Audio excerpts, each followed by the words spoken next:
Russia is preparing an invasion of Europe by the end of this decade. Terrorist regimes basically have no red lines whatsoever. Hi everyone, my name is Zhenya Melnik and this is United24 Media. Today we're gonna have a Zoom interview with operator Starsky, who's a Ukrainian veteran and a famous YouTube blogger covering war in Ukraine. So thanks a lot for taking the time and speaking with us today. On October 23rd, USA and NATO confirmed that North Korea sent around 3,000 troops to Russia. What impact do their involvement have on the battlefield and wider geopolitical landscape? So on the operational level, they can be used to cover different gaps on the Russian front line, because the Ukrainian incursion of the Kursk Oblast was a big surprise for the Russians. They did not prepare for it well. And from what we could tell, Russians basically lacked manpower to cover that direction. They had to bring their irregular troops from Donbass region. They brought that hybrid terrorist group Petnashka, other units.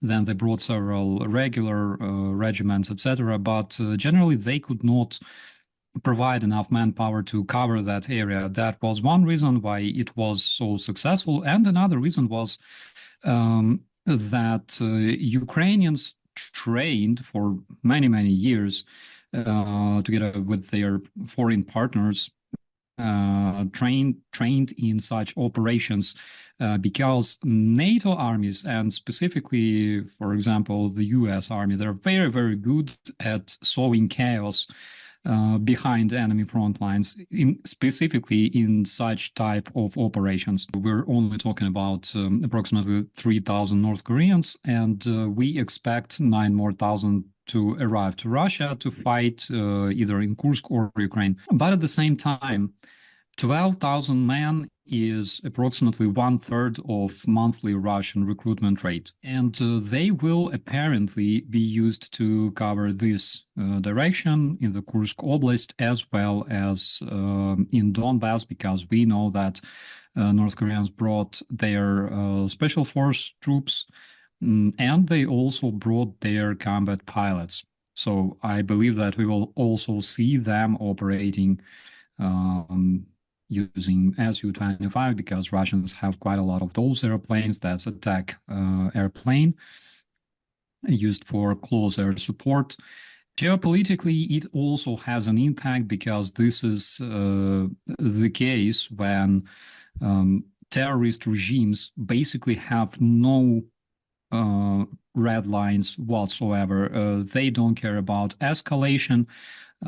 They recruit terrorists in other countries, bring them to Russia to fight against Ukrainians.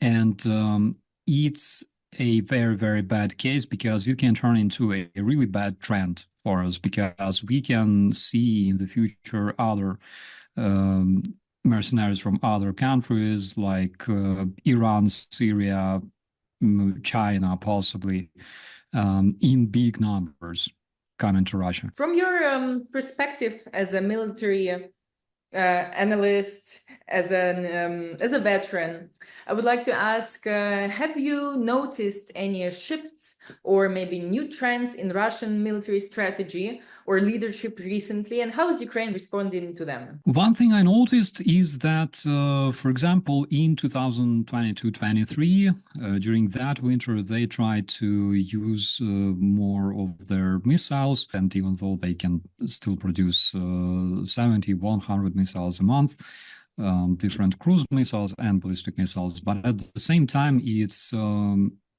extremely expensive. We see that they're switching to more cheaper weaponry. Again, their drones, if we're talking about Shaheds, in the beginning, they used like native Iranian Shaheds. Then they started modifying them. They started installing different navigation modules. Currently, they install SpaceX terminals. And they also install video cameras, so the drones can basically be used as reconnaissance drones before they reach their targets. And they keep modifying them. But at the same time, they also keep decreasing the price of production of such drones. Recently, it was noticed that they switched from those cheap two-stroke engines that they use that they were buying in China to even cheaper ones without starter that they can still buy in China in big numbers. What does it tell us? It tells us basically that their financial capabilities are still going down. So that is one of the observations that I make, which again tells us that Russians are very, very dedicated to keep fighting, even though they lost their main strike forces, their most advanced vehicles, their most trained personnel, and they want to keep fighting because they want to bet everything on the war of attrition.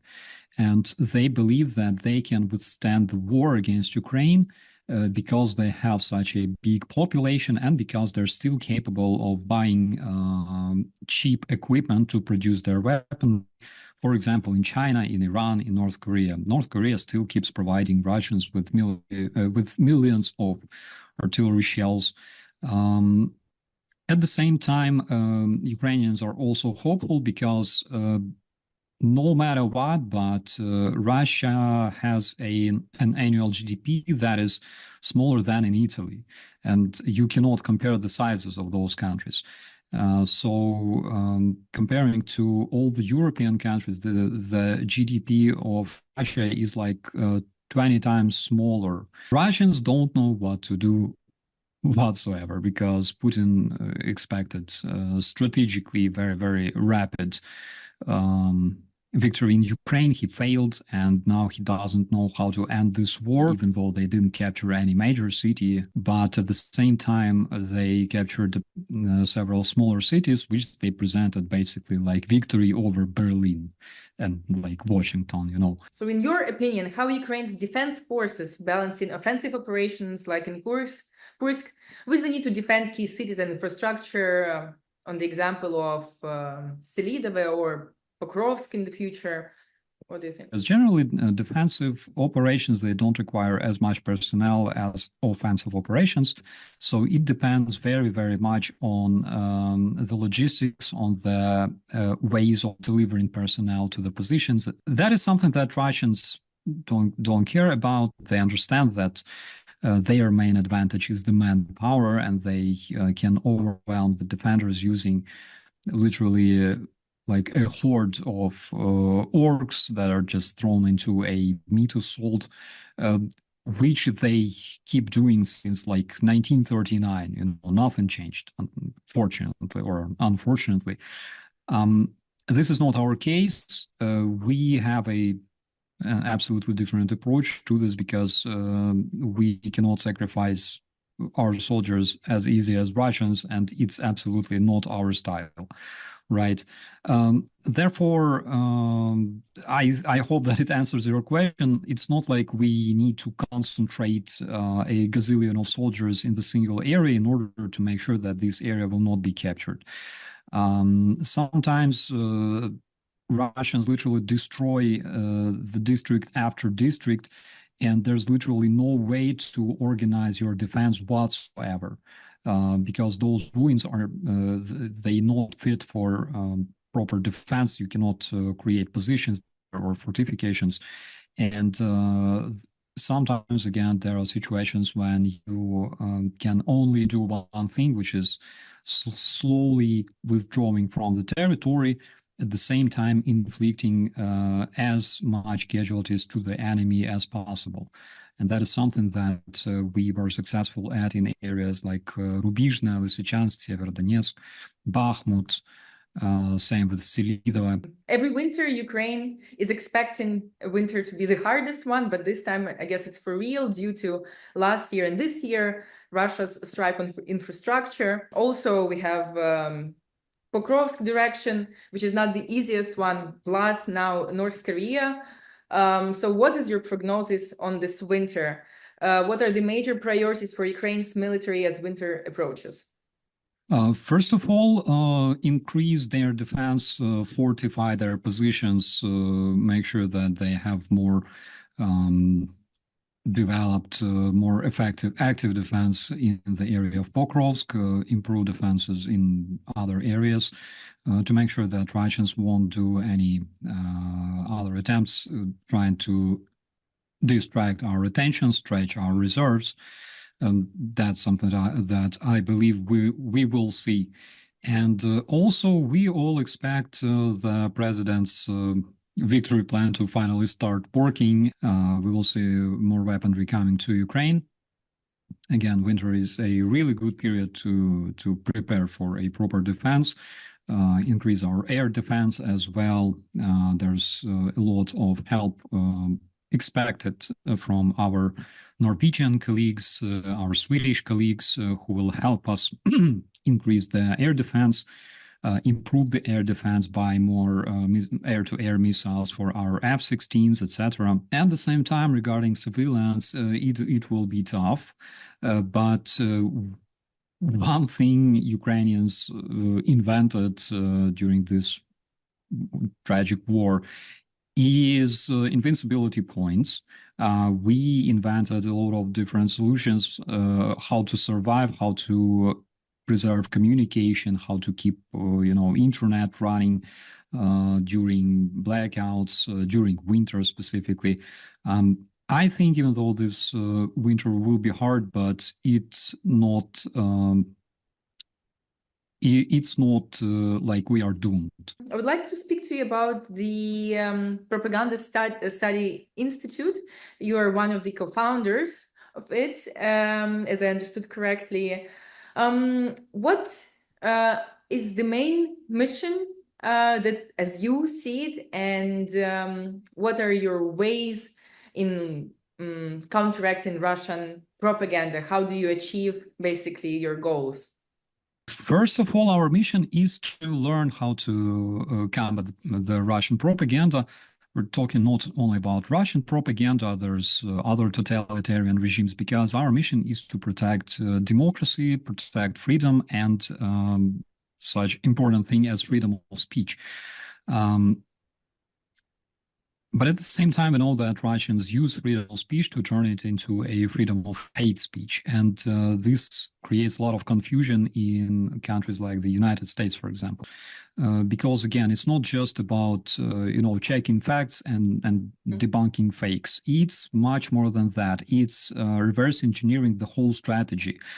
Understanding the main goals that Russians are trying to reach with their disinformation strategies, with their propaganda, and finding solutions on how to fight this disinformation effectively. It's really, really hard to make somebody check facts, check sources. We are consumers of the information. We are not fact checkers, naturally. That's why we never do that when we read news.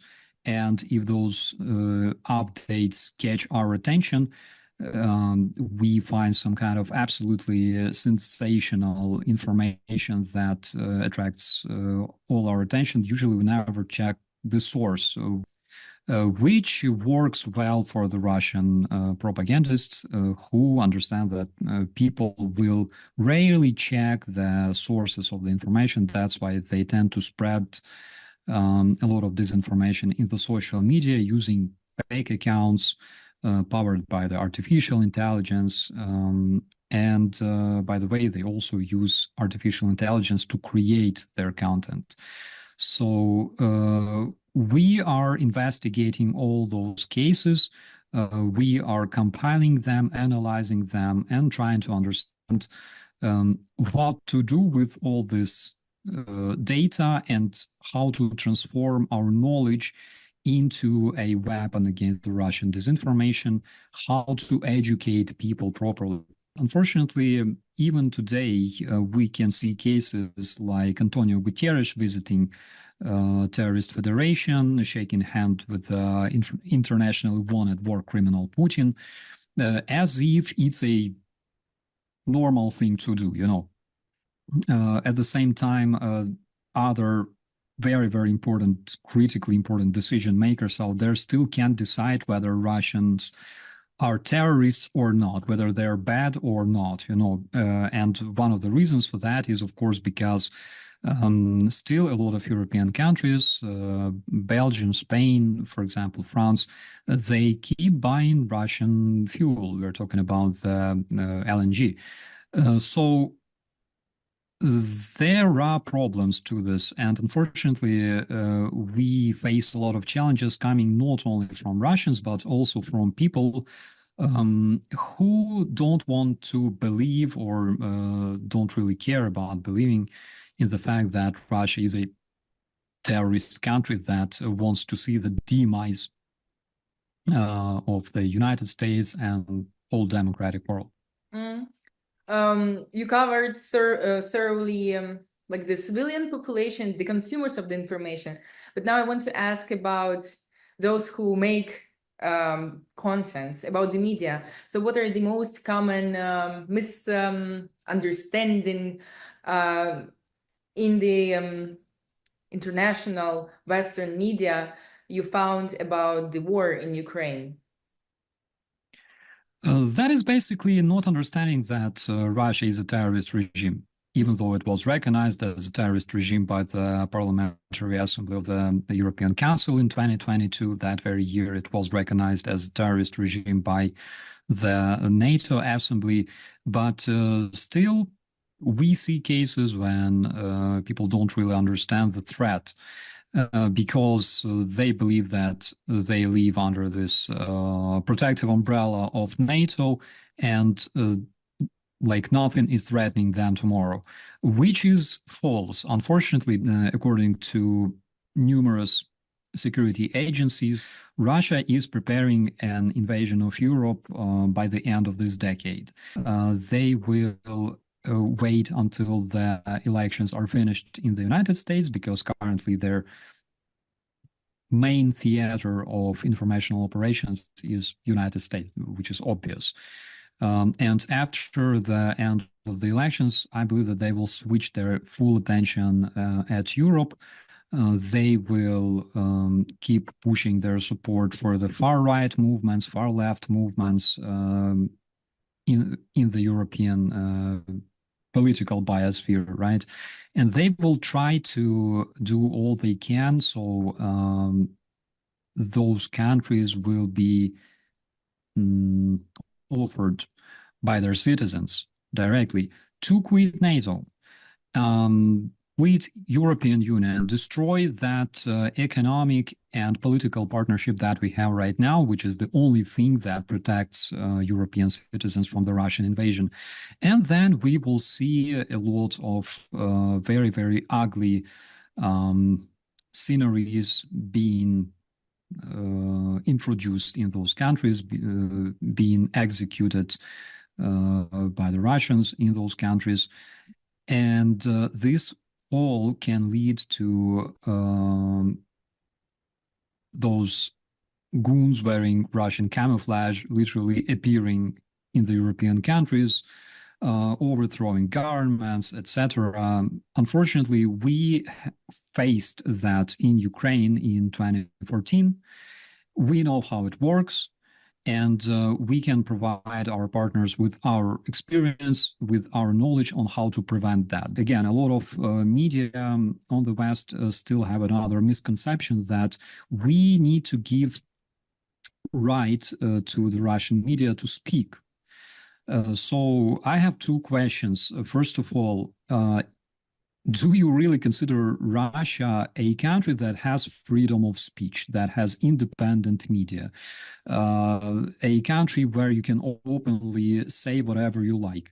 If you really believe in this, then go to the Red Square in Moscow and stand there like a couple of minutes with an empty banner in your hands, and you will see what happens to you.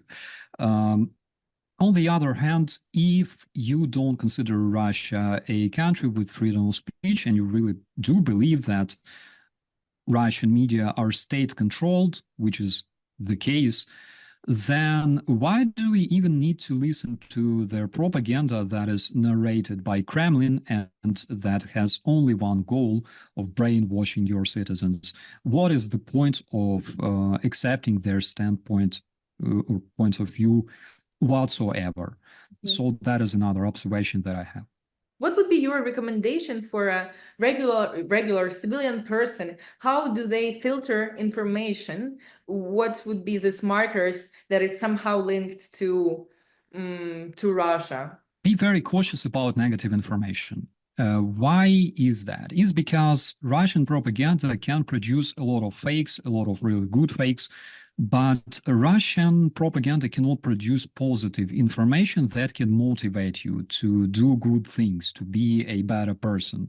Basically, Russians produce a lot of fakes that can only do one thing, that is demotivate you, that is to make you feel scared, demotivated, more toxic, more cynical, content that makes you lose faith, lose trust to the government, to the mainstream media, independent media, and media what's like in general, right? So Russians produce content that can only be used to demotivate people. At the same time, it's a good opportunity for us to become less toxic, to understand that if you are a positive kind of person, then Russian fakes will not really stick to you. Russian disinformation will not really stick to you. Ask yourself, was it created by the Russians? Does it comply with the Russian narratives? So that is one of the advices that I can share with our viewers. Again, nobody is born a fact checker. Nobody is born a fighter for truth, right? But armed with facts and with good morale, we can withstand the Russian disinformation. And I really, really hope that Ukrainian experience, Ukrainian example, can also help our viewers, our allies, because I believe that Ukraine already proved that we have dignity, we are not afraid to fight, and we are not afraid to protect the values that are dear to us, that is democracy, freedom, and partnership with our allies around the world. Thanks a lot for this interview, and on this let's say positive note, with the better in a good mood, we'll have to say goodbye. I hope we'll speak sometime in the future. Maybe we'll have new topics to discuss, and I wish you the best of luck with everything you do, and thank you so much. Thank you so much. It's a pleasure. Thank you. Bye. And thanks to you for watching this and being with us. If you have any comments or opinions on this, please share them with us in the comment section. And do not forget to hit the subscribe button if you haven't. And see you next time.